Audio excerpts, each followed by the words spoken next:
Hey, it's Marco, and in today's video I'm going to show you how to reset AirPods from previous owner.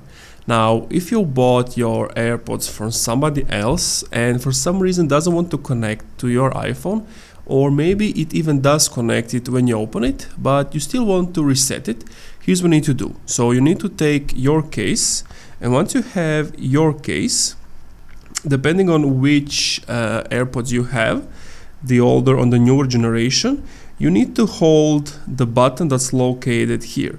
So basically hold this button until it starts blinking like amber, and when it starts blinking like that, you need to go to your Bluetooth settings, go to connect to AirPods, and that's basically it.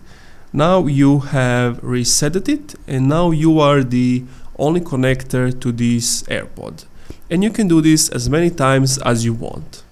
Thank you for watching this video. If you enjoyed, leave a like, comment, subscribe. If you're still having some issues, let me know in the comments down below.